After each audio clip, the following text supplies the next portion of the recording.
अस्सलाम वालेकुम नाजरीन, उम्मीद है आप सब खैरियत से होंगे और जहां भी होंगे खुश होंगे।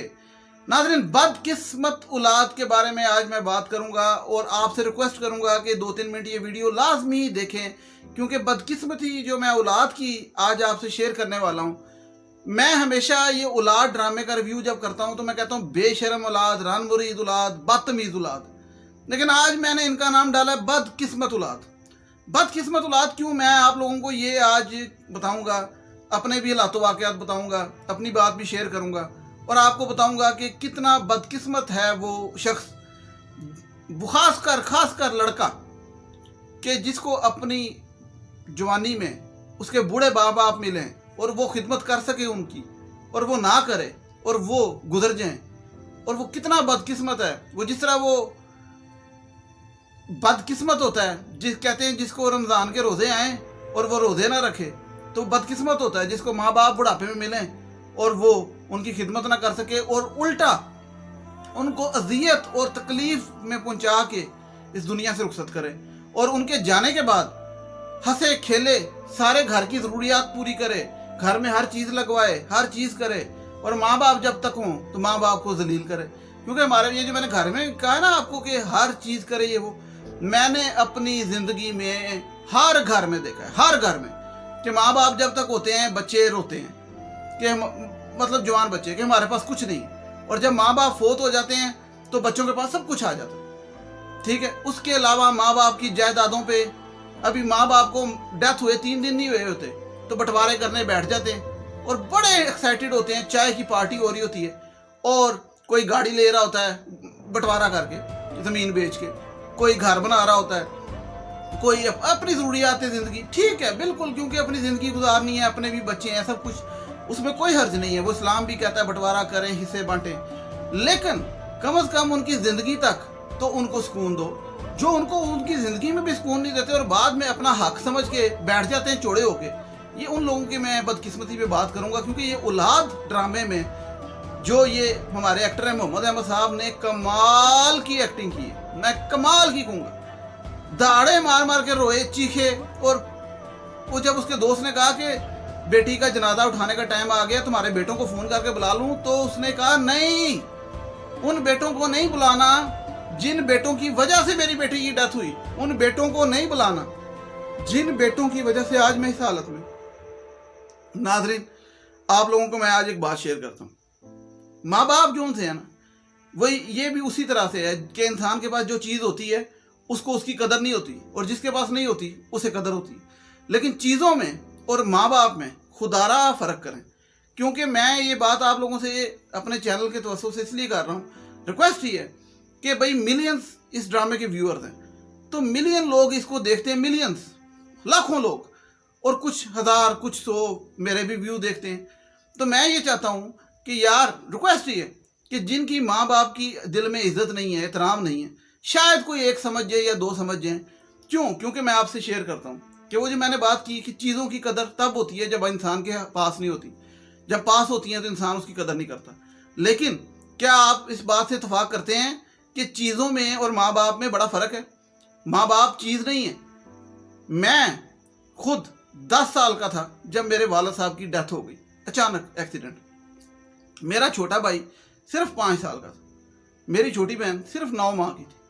अब अंदाज़ा लगाएं, मैं सबसे बड़ा था। तो मैंने उस वक़्त से लेके आज तक दुनिया के सारे रंग देखे, रिश्तेदारों को देखा, रिश्तेदारियां देखी, सब चीज़ें देखी, और मुझे अंदाज़ा हुआ कि दुनिया क्या है। जो तजर्बात मुझे ज़िंदगी में हुए हर लिहाज से, वो आम इंसान को अमूमन नहीं होते।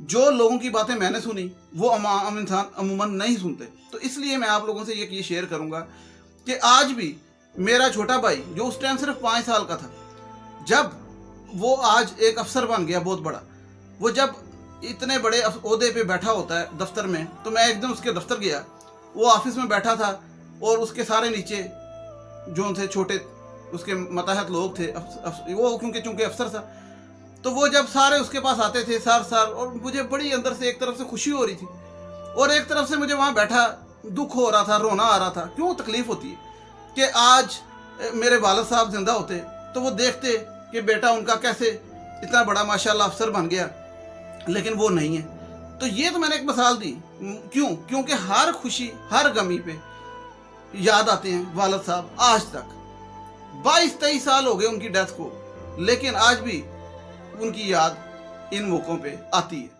क्योंकि सिर्फ हमें ही आनी है, क्योंकि हमारे वालिद थे, हम ही यतीम हुए। लेकिन दुनिया तो तीसरे दिन एंजॉय करती, गप्पे मारती। तो माँ बाप, वो जो मैं बात कर रहा हूँ जो गप्पे मारती, वो भी बताता हूँ, क्योंकि ये भी मुझे बड़ी तकलीफ दे अमल है कि देखें, मैंने ज़िंदगी में बताया, मैंने तो 10 साल की उम्र से जो था वो दुनिया को देखना शुरू कर दिया था। कि अभी आपको मैं वाक़या सुनाने बैठूँ तो आप समझें कि वालिद कितनी इम्पोर्टेंट चीज़ होती है आपकी लाइफ में, और माँ बाप का जो सा कर्ज है ना, वो बच्चे कभी नहीं उतार सकते। वो कहता है ना कि उसकी बीवी कहती है दूसरे नंबर वाले बेटे की, वो जो बेशरम बेटा है बेवकूफ़ औलाद में, उसकी बीवी कहती है कि तुम्हारे माँ बाप ने तुम्हें गधा समझा हुआ है, तुम पे अपनी मुसीबतों का बोझ डाला हुआ है। माँ बाप कभी बोझ नहीं होते। मैं आपको एक बात बताऊँ, ये तो इस्लाम कहता है कि इवन माँ बाप को आप कंधे पे बैठा के खाना काबा के चक्कर भी लगा लो तो आप उनके एहसान का बदला पूरा नहीं कर सकते। ये अल्लाह ताला कहता है कि मतलब आप माँ बाप की जोन थी उन्होंने किया आपके साथ बचपन में, वो कभी पूरा नहीं कर सकते। तो जो लोग 10 रुपये या 20 रुपये दे के ये समझते हैं, एहसान समझते हैं कि माँ बाप पे हमने बड़ा एहसान कर लिया है, लानत उन लोगों पे। वो ड्रामे में दिखाया कि वो माँ बाप को 20,000 रुपये देता है, बड़ा बेशरम, जिसकी 2.25 लाख रुपये तनख्वाह ड्रामे में दिखाई है, और कहता है मेरे पास यही है, बड़ी मुश्किल से किए, गनीमत जाने इसे और दौड़े यहाँ से। और आज वो माफिया मांगने पे आया हुआ है बाप से, क्योंकि अब उसे एहसास हो रहा है, और वो कहता है कि माँ बाप का दिल इतना सख्त नहीं होता जितना औलाद का होता है। लेकिन मैं ये समझता हूँ माँ बाप ने फिर माफ़ कर देना, उसको पुलिस पकड़ के ले जाएगी अगली किस्त में, वो जेल चला जाएगा। और जेल क्यों जाएगा? माँ बाप की नाफरमानी की वजह से। ये खुदाई कुदरत है। तो फिर भी बाप का दिल इतना नरम है, वो उसे जेल मिलने जाता है अपने बेटे को कि मेरी औलाद है। मैं खुद एक बाप हूँ, मैं खुद समझ सकता हूँ कि बेटा जो मर्जी कर ले, जितना मर्जी दलील कर ले, माँ बाप फिर माँ बाप होते हैं। वो कहते हैं यार कोई बात नहीं, हमारी औलाद है, माफ़ करो, उनको बुरी हालत में नहीं देख सकते। तो ये मैं जो बात क्यों कर रहा हूँ, क्योंकि मैं अपनी आंखों के सामने मैंने जाती खुद देखे हैं लोग, बच्चों को अपने माँ बाप को मारते हुए देखा, चपेड़े मारते हुए देखा, मतलब सुना भी है, देखा भी है। आप अब ये अगर सवाल करें कि आपने रोका नहीं, मैं तो रोका, मेरे रोकने की बात नहीं है। मैं 1 दिन रोकूंगा, 2 दिन रोकूंगा, किसी की बात अगर मैं मिसाल दे रहा हूँ तो उससे फर्क नहीं पड़ेगा। जो औलाद माँ बाप को मारती है, देखिए मार तो बहुत दूर की बात, माँ बाप को गालियां निकालती है, माँ बाप के साथ हुस्न सलूक से पेश नहीं आती, माँ बाप की जरूरियात पूरी नहीं करती, माँ बाप के साथ बदतमीजी करती है। ये तो मैंने डायरेक्ट बता दिया कि ऐसी औलाद पाई जाती है जो माँ बाप को मार भी देती है। और आप कहेंगे यार ये बहुत कम है, मैंने तो बहुत ज्यादा देखे, कम भी हैं तो ये तो चलो मारने वाले कम है, लेकिन नाफरमान औलाद है कम है, बदतमीज औलाद कम है, रन मुरीद औलाद कम है। मुझे बताएं रन मुरीद का क्या मतलब है? कि जो बीवी के नशे में ठरकी होके, ये लफ्ज़ मैं यूज करूंगा, अपने माँ बाप को जो है वो कब्र तक जलील करता रहे। बताएं कम है? अब आप कहेंगे यार हर बंदे की अपनी जिंदगी होती है, आजकल तो ये है ना, अपनी जिंदगी होती है। वो जिंदगी किसी की अपनी नहीं होती, खुदा ने जिंदगी दी है, खुदा ने वापस लेनी है। और उस जिंदगी में खुदा ने कुछ चीज़ें बताई हैं, और उस चीज़ों में हकूकुल उबाद एक चीज़ है। हकूकुल उबाद में सबसे पहले माँ बाप है। ये तो हमारा एग्जाम हो रहा है, टेस्ट हो रहा है इस दुनिया में, और इस टेस्ट में मोस्टली लोग फेल हो रहे हैं। इतनी सी जिंदगी है, अभी यकीन करें मेरी उम्र 32-33 साल हो गई है, और आप यकीन करें मुझे पता ही नहीं लगा कैसे गुजर गई, कि आप भी सोचें, और पता नहीं कितनी बचती है। ये तो एक टेस्ट है, ये तो खत्म हो जाना, सब ने इस दुनिया से चले जाना। और जब चले जाना है, आप यकीन करें, आप जनाजों पे जाते हैं, दूसरे-तीसरे दिन लोग वहां पे बैठ के चाय पे हंस रहे होते हैं, डेड बॉडी साथ पड़ी होती है, जनाजा साथ पड़ा होता है, लोग दूसरे कमरे में हंस रहे होते हैं। ये एक मुझे इतना एथिकली गलत बात लगती है। मैंने हर जनाजे पे देखा है कि लोग जो है ना, रिश्तेदार या मोहल्ले वाले दूर वाले, कोई डेड बॉडी पड़ी है, दूसरे तीसरे कमरे में बैठ के टैके लगा के हंस रहे होते हैं। ये आजकल की एक बेगैरती बेशर्मी में शामिल है। ठीक है भाई, कोई एहतराम होता है बॉडी का, आजकल तो वो एहतराम भी नहीं रहा। तो मैं ये मिसाल क्यों दे रहा हूँ कि इंसान की ज़िंदगी तो इतनी सी है। माँ बाप गए, कल को सबने जाना, औलाद ने भी जाना, उनकी औलाद ने, फिर उनकी औलाद ने भी जाना। नस्लें, किसी का दादा नहीं है, किसी का परदादा नहीं है, किसी की परदादी नहीं है, किसी का बाप नहीं है, मतलब मेरा दादा भी नहीं है, बाप भी नहीं है। ठीक है, तो बात यह है कि मैंने तो वो ज़िंदगी गुजारी बाप के बगैर, मुझे तो पता है कि क्या ज़िंदगी। तो जिन लोगों के बाप हैं और वो बाप को ये समझते हैं, अच्छा कोई ये समझता है ना कि बाप गुस्से वाला है, बाप डांट रहा है, बाप मार रहा है। बाप हर चीज़ ही आपकी मोहब्बत में करता है, ये मैं आपको गारंटी दे रहा हूँ। और अगर आप अपने नफ्स की खातर दो चीज़ें, मैं अगर इसको जस्टिफाई कर लेता हूँ, अगर दो चीज़ों में रख लें, अगर आप या तो पैसे की खातर माँ बाप को जलील करते हैं इस टेंशन में, जिस तरह वो बड़ा बेशरम पैसे की वजह से करता है, और बड़े ऐसे हैं कि जिनको पैसों की फिक्र पड़ी होती है कि माँ बाप की दवाइयों पे पैसे लग रहे हैं, माँ बाप के कपड़ों पे पैसे लग रहे हैं, माँ बाप के जो सी वजह से बिल आ रहा है इसी का, उन पे तो सदा लानत, हजार लानत। क्योंकि भाई पैसा माँ बाप से बचा के नहीं आप जोड़ सकते, उनके सदके मिलता है, आप कैसे जोड़ सकते हैं? उनकी खिदमत करने से आप पे फजल होता है, बरकत होती है। और जो लोग अपनी बेगमों के नीचे लग के रहते हैं और माँ बाप को जलील करते हैं, तो यार तुम लोगों पे तो हर तरफ से लानत। क्योंकि बेग में तो सीधी सी बात है, ये साफ बात है, बेग में तो जितनी मर्जी कर लो, 4 तो एक टाइम में रख सकते हो इस्लाम में, और उसके अलावा अगर एक खत्म हो जाए दूसरी कर सकते हो, कोई अलाउड नहीं। माँ बाप दूसरे लेके आ सकते हो, जाओ उधर। और तीसरी बात, ये किसी किताब में नहीं लिखा कि एक वक्त में इंसान बेगम और माँ बाप के फ़राइज़ पूरे ना कर सके, कर सकता है। लेकिन मैंने जो नोट किया है 80% बच्चे करने चाहते हैं लेकिन बेगमें नहीं करने देती, ये मैंने नोट किया। तो इसलिए लड़कियों, तुम लोग बेशक मेरी वीडियो अनलाइक करो, मुझे कोई टेंशन नहीं, लेकिन मैं आप लोगों से एक रिक्वेस्ट करता हूँ, आप लोग ये करके देखो। आप लोग अगले लड़के जिसके घर जाते हो उसके माँ बाप के साथ हुस्न सलूक से पेश आओ, अच्छे रहो। मैं आपको लिख के देता हूँ, वो माँ बाप, आप अच्छे रहो, मुस्तकिल अच्छे रहो, वो माँ बाप जैसे भी होंगे आपके साथ अच्छे होंगे, आपके साथ अच्छे नहीं भी होंगे तो अच्छे हो जाएंगे। दूसरी बात, अगर आप लड़के के माँ बाप के साथ अच्छे हो, यानी कि अपने सास ससुर के साथ, तो आप यकीन करें पीछे आपकी भाभियाँ जो आएंगी खुदा की तरफ से, वो आपके माँ बाप के साथ अच्छी होंगी, मकाफत अमल होगा। और अगर आपकी भाभियाँ नहीं हैं या आपके भाई नहीं हैं, तो अल्लाह ताला उनकी जिम्मेदारी जो था ना, आपके माँ बाप को खुश रखेगा।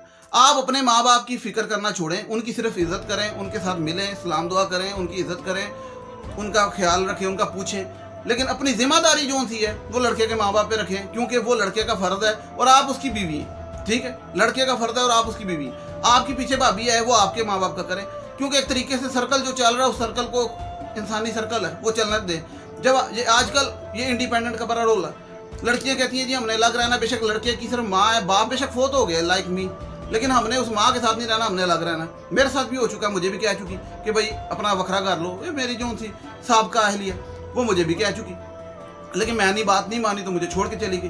तो ये भी एक मामला होता है कि अपनी माँ को छोड़ो और मुझे अलग घर लेके दो।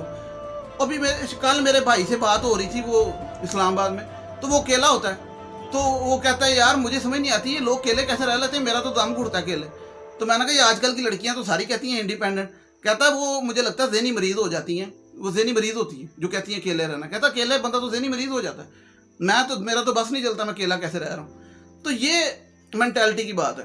तो वो जो ज़हनी मरीज़ लड़कियाँ हैं ना, अगर वीडियो देख रही हैं, अगर वो समझ जाएंगी तो आपका कुछ नहीं जाएगा, फ़ायदा होगा। और अगर आप नहीं समझेंगी तो अनलाइक करें, दौड़ जाएं यहाँ से। और जो अच्छी लड़कियाँ हैं, जो कि ज़्यादा हैं, जो कि इनके ज़ेर साया आ सकती हैं, जो कि मैं समझता हूँ 80 से 90% अच्छी लड़कियाँ हैं, उनको मैं रिक्वेस्ट करूँगा कि आप इनके ज़ेर साया ना आएँ, आप अच्छी रहें, आप अगलों के घर में खुशियाँ भरें। अल्लाह ताला आपके घर में, आपके फैमिली में खुशियाँ भरेगा, आपके माँ बाप को भी खुश रखेगा, आपकी भाभी भी आपको माँ बाप खुश रखेगी, मकाफत अमल होगा। और आप जो सा है आपकी फैमिली भी फ्यूचर में, और आपके बच्चे भी कल को आपकी सबसे बड़ी बात इज्जत करेंगे। तो यकीन करें, अपने बंदे का साथ दें। मुस्कान वर्गी और जो दूसरे नंबर वाली उस तरह की बहू ना बने कि वो जो सा दूसरे नंबर वाला बेटा है, वो उस दफ़ा किसमें अपनी बेगम कहता है, जब वो कहती है तुम गधे बने हुए अपने माँ बाप के लिए, तो कहता है ओ मुन्नी मर गई है जाहिल औरत, वो इस तरह कहता है, पिटता है, तो फिर वो कांपती है थोड़ी सी। तो जब थोड़ा सा इसने जो किया है जाहिल औरत, ये पहले दिन किया होता और कांपती, तो वो सेट रहनी थी।